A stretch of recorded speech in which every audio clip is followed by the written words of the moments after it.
हम लोग hello everyone, मैं वरुण कुमार यादव। वीडियो के इस सीरीज में हम लोग पढ़ रहे हैं त्रिकोणमिति एक अनुप्रयोग, चैप्टर 9, प्रश्नावली 9.1 का हम लोग देख चुके हैं। 1 से लेकर के 14 नंबर क्वेश्चन।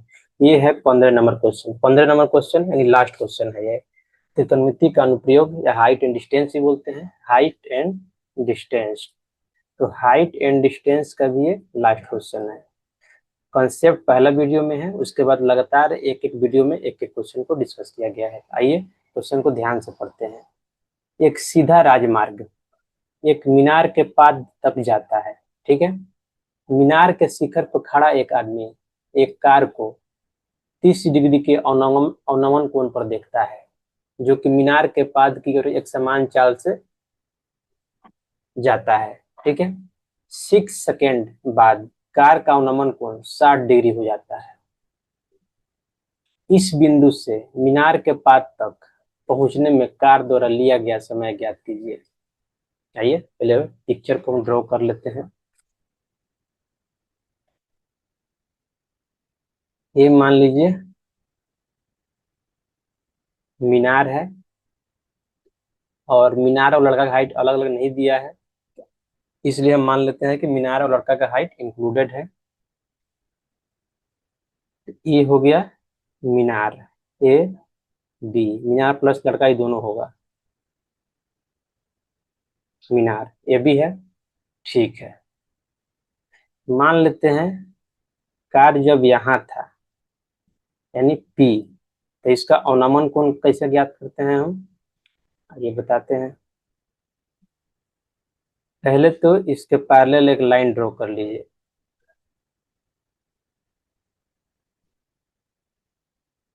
क्षैतिज लाइन बोलते हैं, क्षैतिज रेखा बोलते हैं इसको। अब देखिए, अब इसको मिला दीजिए, तो बोल रहा है इसका अवनमन कोण जो है कितना है, पहला में 30 डिग्री है, पहला पॉइंट पे। तो यहाँ पे हम लिख देंगे क्या,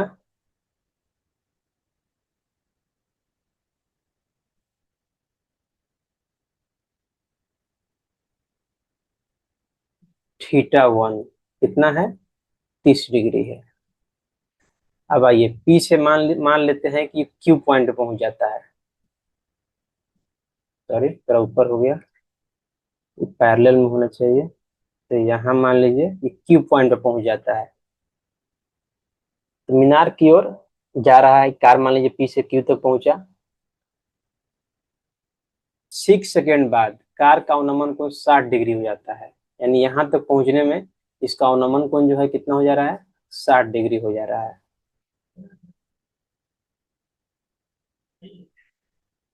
60 डिग्री हो जा रहा है यहाँ पे।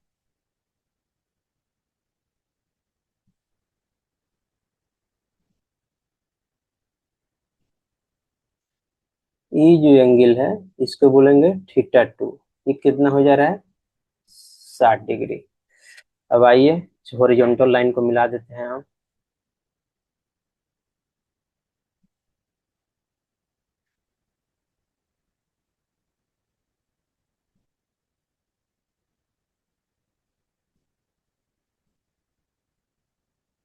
ठीक है। अब ध्यान से देखिएगा तो आपको यहाँ मालूम चलेगा कि ये लाइन और ये लाइन जो है पैरेलल है।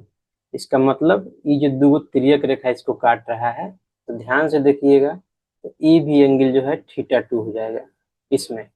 ये तिर्यक रेखा के कारण अंतःकोण बराबर होते हैं, और इस तिर्यक रेखा के कारण यानी पीए के कारण ये देखिएगा, तो θ1 वहां है तो θ1 यहाँ भी हो जाएगा। ठीक है। तो हमको ज्ञात क्या करना है, इस बिंदु से मीनार के पाद तक पहुंचने में कार द्वारा लिया गया समय ज्ञात कीजिए।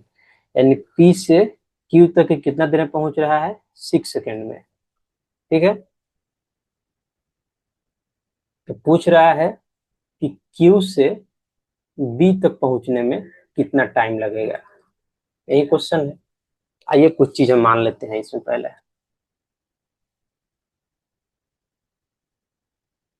हल, माना कि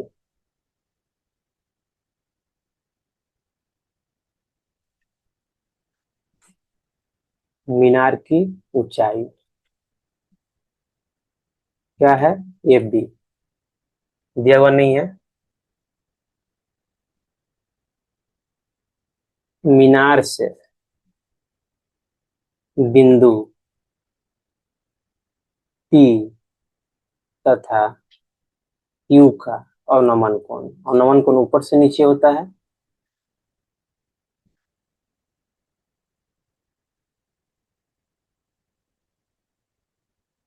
अवनमन कोण क्रमशः थीटा वन तथा थीटा टू है।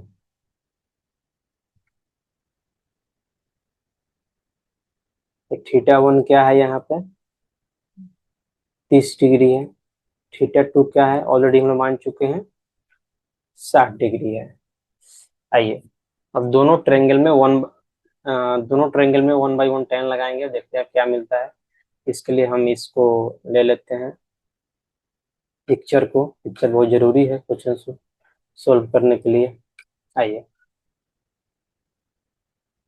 अब बड़ा वाला ट्रायंगल लेते हैं। बड़ा वाला ट्रायंगल यानी ट्रायंगल ए बी पी, ई वाला ए बी पी में थीटा वन एंगल है, ई वाला। आइए शुरू करते हैं। अब ट्रायंगल ए बी पी में tan theta one equal to P by B होता है, tan का फॉर्मूला। थीटा वन दिया हुआ है tan 30 डिग्री। अब देखिए, इस थीटा वन के लिए जो पी होगा क्या हो जाएगा? ये ए बी हो जाएगा। अब बी क्या हो जाएगा? यहाँ से पी और बी हो जाएगा, पी बी हो जाएगा। tan 30 क्या होता है? 1/√3 A B by P B. तो पी बी आ जाएगा इस साइड, तो पी बी बाई√3 इक्वल टू ए बी। इसको इक्वेशन 1 मान लीजिए। अब इस एंगल में लगाएंगे हम ट्रायंगल। देखिए किस एंगल में बोल रहे हैं, ए पी क्यू, ई वाला में, यानी tan थीटा टू, जो थीटा टू है वो वाला। ई वाला एंगल कितना है? थीटा टू है। इसमें हम लगाते हैं tan tan theta to. Sorry, एक बार ट्रायंगल लिख देते हैं पहले। ट्रायंगल ए बी क्यू में क्या लिखेंगे? tan theta two equal to P by B. Stylus को हटा देते हैं। थीटा टू कितना है? 60 डिग्री है। अब थीटा टू के लिए देखिएगा, तो इसके लिए भी जो पी है इसके सामने वाला ही होगा, यानी ए बी होगा। अब बी जो है वो तो आपको दिख ही रहा है, ई होगा, बी क्यू होगा, बी क्यू होगा। ठीक है। अब आइए, tan 60 को हम लोग लिख देंगे √3। क्या हो गया? tan 60 क्या होता है? √3। ये बी को ऐसा ही रहने देंगे, बी क्यू को बी क्यू में रहने देंगे। बी क्यू को इस साइड लाएंगे, √3 B Q equal to A B हो जाएगा। अब देखिए, समीकरण 1 और 2 से देखिए, दोनों ए बी है तो दोनों को इक्वेट कर देंगे। समीकरण 1 और 2 से क्या यहाँ लिख सकते हैं हम? 1 और 2 से पी बी बाई√3, ई वाला, पी बी बाई√3 इक्वल टू ई वाला √3 बी क्यू। अब इस ट्रायंगल चाहिए हमको, तो नेक्स्ट पेज में लेके चलते हैं।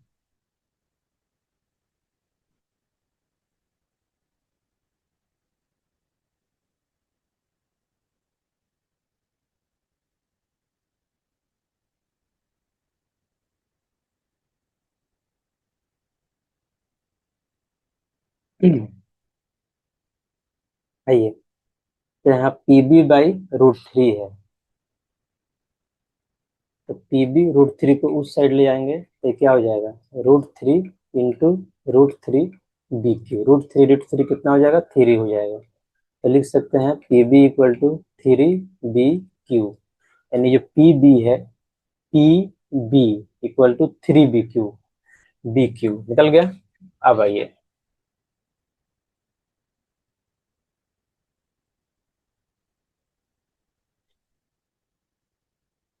एक तो आप जानते होंगे, चाल। चाल बराबर क्या होता है? दूरी बटा समय।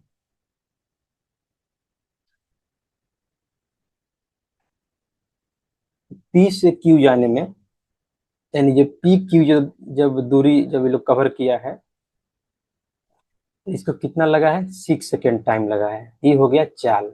और इसका चाल जो है क्या है? कांस्टेंट है। तो हम लोग जानते हैं, लिखा है क्वेश्चन में ही, सेम चाल से जा रहा है पी से लेकर बी तक, मीनार के पास तक, तो चाल कांस्टेंट रहेगा। दूसरा केस में आइए अब, फिर हम लिख सकते हैं चाल बराबर दूरी बाई समय। कोई दिक्कत नहीं, क्योंकि हमें समय निकालना है। अब यहाँ चाल, चाल बराबर लिख सकते हैं, दूरी हम मान लेते हैं बी क्यू। दूरी है बी क्यू, और समय है, मानिए इसको टी मान लेते हैं। ठीक है, तो हमको यहाँ पे टी ही निकालना है, बी यानी क्यू से बी तक पहुंचने में कितना टाइम लगता है। तो समीकरण यहाँ पे, इसको मान लेते हैं 3, इसको 4, इसको 5। तो क्रॉप ही कर लेते हैं, नेक्स्ट में जरूरी पड़ेगा इस सब का।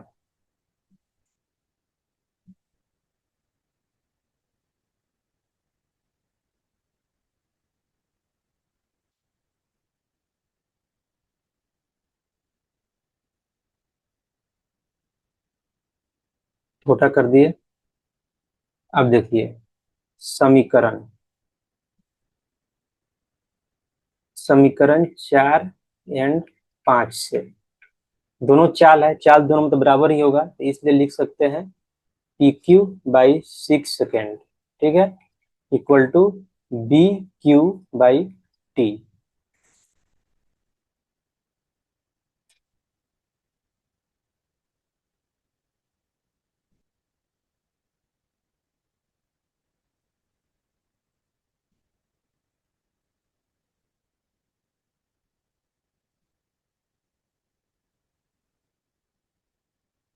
टी को इस साइड ले आएंगे, 6 को इस साइड ले आएंगे, तो P Q into T equal to 6 B Q. Second तो सेकेंड में ही आएगा आंसर, ऑब्वियस है। यहाँ से टी इक्वल टू लिख सकते हैं 6 B Q by P Q. ठीक है, let me make it more clear.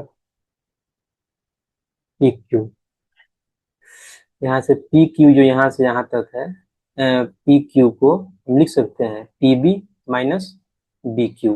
P B minus B Q, P Q को हम लिख देंगे P B minus B Q. ठीक है, अब देखिए,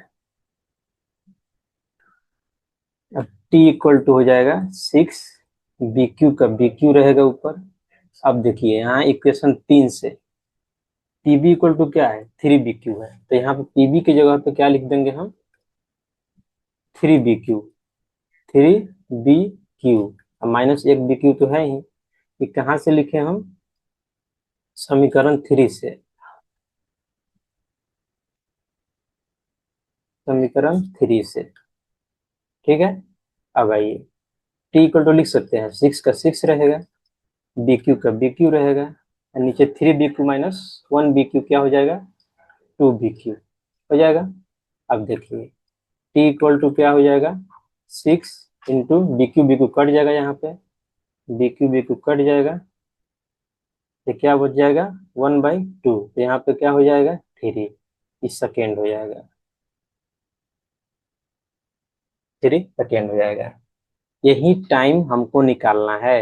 लास्ट में एक लाइन ऐड कर देना है यहाँ पे, क्या? अतः।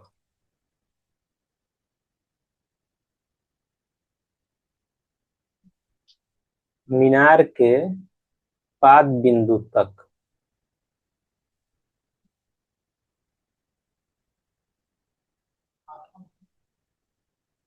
कार को पहुंचने में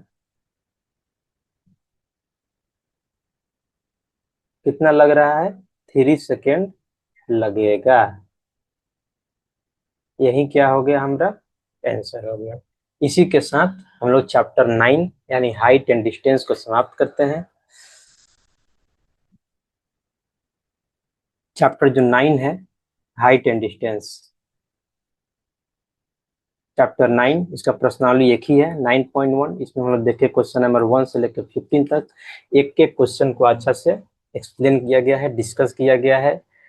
और क्वेश्चन नंबर जो वीडियो लेक्चर 1 होगा उसमें हाइट एंड डिस्टेंस से जो कंसेप्ट है उसको समझाया गया है।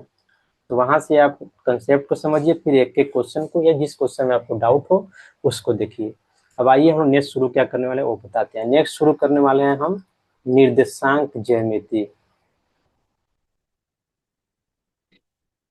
निर्दे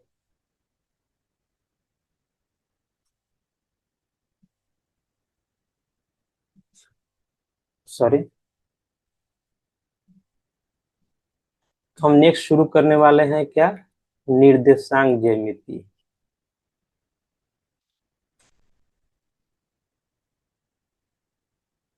जिसको हम लोग बोलते हैं इंग्लिश में कोऑर्डिनेट ज्योमेट्री।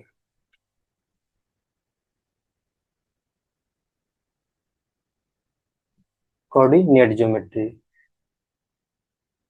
ये कौन सा है? चैप्टर 7 में आता है। इसको भी सिमिलरली हम पढ़ेंगे नेक्स्ट वीडियो में। पहले इसका कंसेप्ट डिस्कस करेंगे, फिर वन बाय वन एक एक क्वेश्चन को डिस्कस किया जाएगा। यदि आपको मेरा जो लेक्चर है अच्छा लग रहा हो, हेल्पफुल लग रहा हो, सच में कंसेप्चुअल सारे क्लियर, कंसेप्चुअल जितने भी आपके डाउट है वो क्लियर किए जा रहे हैं, तो please like share and subscribe the channel. Thank you.